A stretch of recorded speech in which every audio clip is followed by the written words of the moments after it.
Usopp, the man, the myth, the living legend. What devil fruits would go perfectly with the Straw Hat sharpshooter, chronic liar, and aspiring warrior of the sea?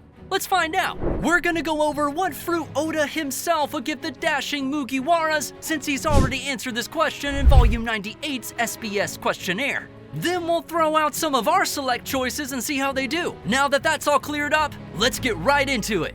Disclaimer: the contents of this video contain heavy spoilers for pretty much the entirety of One Piece. You have been warned. What is Oda's top pick for our favorite afro-rocking liar? Poke no Mi. Okay, so a little underwhelming. He's a pocket man. But hold on.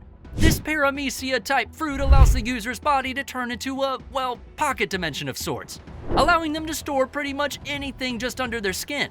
And we mean anything. Fancy going for a stroll with a full-size grand piano? Go ahead. Thinking about taking home a light dinner for 30? Go ahead. Ever wonder what it's like to carry a building? Go ahead. There's never been a specified limit to exactly how many pockets a Poke no Mi user can make, making its storage capabilities effectively limitless. Gojo is quaking in his boots. The size of the object isn't a problem either. The fruit's pocket dimension resizes the objects to fit inside it, and in reverse, it then returns said objects to their original dimensions once it exits. Come to think of it, this would have been the perfect fruit for a certain cat burglar we know and love. But hey, we've already given her her own fair share of fruits. Be sure to check out that video too if you're interested. The current user of the Poke no Mi is 6th Division Commander of the former, rest in peace, Whitebeard Pirates, Flamenco. Being a commander of a Yonko crew is no joke, meaning this fruit here is no slouch when it comes to packing a punch. And it's easy to understand why. Imagine rolling over a rock formation and then absorbing those rocks into you, then dropping said rocks from above while being hoisted up by your friendly neighborhood flamed phoenix. It's the perfect fruit for a versatile creative fighter who uses their surroundings and their wits to concoct battle strategies and ammunition. Enter Usopp. As a sniper, the uses of the pocket fruit are obvious. Infinite storage space means infinite ammunition, which means infinite carnage from his catapult. Sometimes it's worth reminding that Usopp's literal role on the Straw Hat crew is as a sniper, because he rarely does it. Seriously, dude, stay at range. It's pretty difficult to flex being one of the best sharpshooters in the world when you're never in a position to snipe.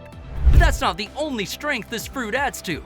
As a part-time chemist, botanist, engineer, entertainer, and who knows what else, the number of creative knickknacks he can pull out of his back pocket and stick together Looney Tunes style are crazy. Imagine how many green stars, grenades, and other noxious bolts he could fling when he's packing a literal army within him. Don't forget some serious melee weapons too. The 1-ton hammer could become a reality because whatever fits in your pockets becomes virtually weightless. And what happens if he awakens the fruit? Does the whole world become a pocket? Can he store anything in anything? Would he be able to swallow people? That's a little disturbing.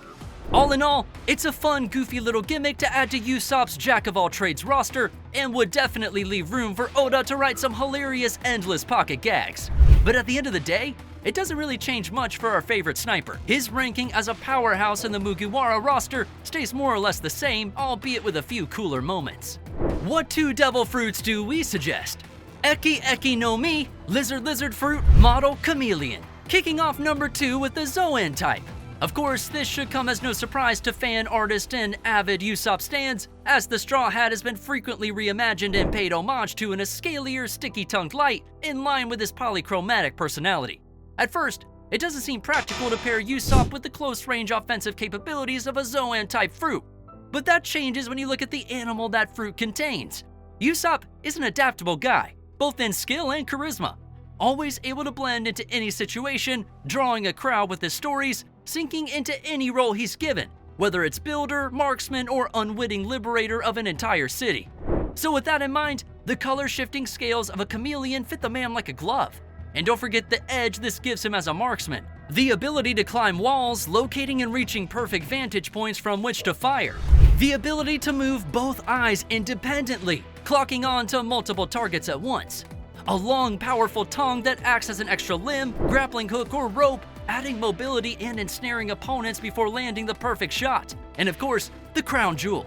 the ability to turn invisible, which, let's be honest, would be Usopp's dream when in the middle of a fight. Now, some would argue that turning oneself invisible doesn't really matter because all Usopp's weapons would be invisible. And even if they weren't, it still wouldn't mean anything with opponents that have observation haki. But we have two counters to this. One, we've seen with previous Zoan transformations that the clothes of the user almost seem to adapt to their transformation once they activate it. Marco's Phoenix Flame seems to blend into his outfit, for example, and Pel's Arabian Robes becomes a snazzy wing pattern in his falcon form. We can assume the same happens for Usopp's fruit, with the chameleon camouflage extending to whatever he has on him at that point. And second, this is a bit of a long shot, but technically speaking, camouflage is not the same as turning invisible. Invisibility bends light around your body so that it doesn't bounce off you and into your observer's eyes. So one could make the argument that if Usopp fuses his observation haki with chameleon camouflage, he may be able to blend in so well with his surroundings that opponents won't be able to differentiate his silhouette from, say, a wall, a rock, or whatever he's on. This now gives Usopp the ability to dip out in the middle of a fight, repositioning himself to a nearby wall with his tongue and start firing invisible shots with his catapult straight to victory. And even if he does get caught up in close-range combat now, our boy has the advantage of Zoan fruit power strength, speed, and durability to aid him in a fight if he ever needs it. Plus, a tail, for whatever that's worth. This is a significant power-up that definitely rockets Usopp a little higher up the power ladder. And with an awakened Zoan fruit, the firepower behind his melee combat jumps to insane degrees of force, making him a hard hitter rivaling even the wings of the Pirate King.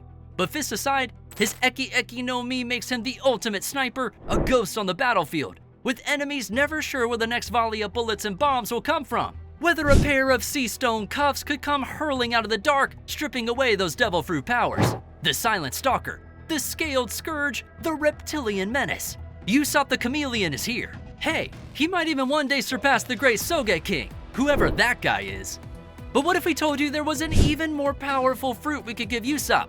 One that can make him a threat rivaling that of the worst generation, the Shichibukai, or even Admirals? Well, buckle up, because our final and best pick for Usopp would be the Mori Mori no Mi, Forest Fruit. There's not too much to say about this. None other than the power of nature itself. A Logia fruit befitting the Marine Admiral Green Bull. The Forest Fruit has the ability to turn its user into all types of flora and manipulate it at will to incredible degrees. Vines, trees, flowers, the fruit provides the ability to become a living forest, and these vines don't just sit there, they move. That goes for wood too. Wood fists, wood spikes, vine cages, spiked plants. A cataclysm of floral carnage at your beck and call. And most terrifyingly, as the embodiment of nature, that involves its roots too. Roots that can suck out the moisture of any living thing it touches, much like Crocodile's sand fruit. Now this fruit would be insanely powerful in the hands of pretty much anyone. So why specifically Usopp? Well, remember what one of his roles in the crew is? During the time skip, Usopp was sent to train with a certain lovable stag beetle named Hercules, and came back with an encyclopedic knowledge of botany, chemistry, and every possible way to weaponize plant life to suit his whims. Now, in a previous video, we spoke about how scientific expertise in the field of the devil fruit you own can greatly enhance the range of abilities you can stretch out of it. The best examples are Law and Caesar Clown, who were able to basically play God with their surroundings, having complete mastery over their elements. With the Forest fruit, Usopp's perfect knowledge of botany would give him the same edge. Imagine an entire forest of poisonous, explosive, sharp, brutally dangerous plants. Now imagine that forest was alive, had a literally perfect aim, and was gunning straight for you. This fruit is the perfect boost for Usopp, allowing him to push the full range of his versatility into the diversity of plant life itself. Would this make him the strongest member of the Straw Hat Fleet? No, definitely no. But it sure as hell is a heck of a lot closer. As much fun as this was, it is our personal opinion that Usopp should never have a devil fruit, even though it would objectively benefit him in every way. Because if Usopp to you right now is nothing but the Straw Hat's token comic relief machine, then you haven't understood Usopp. The man is what would happen if you plucked out a completely sane, rational, normal, yet idealistic human being and dropped him in the middle of the acid trip madhouse that is One Piece. In a world of gods, giants, mutants, and psychopaths, he truly is a man so far beyond his means that it's amazing he's made it this far alive. But that weakness is kind of exactly what makes him strong. He's cowardly, he's a crybaby, he's devious, he's crafty. He's practically incapable of making an optimistic decision and spouts lies at a rate that borders sociopathy. But we love him because he continues onward.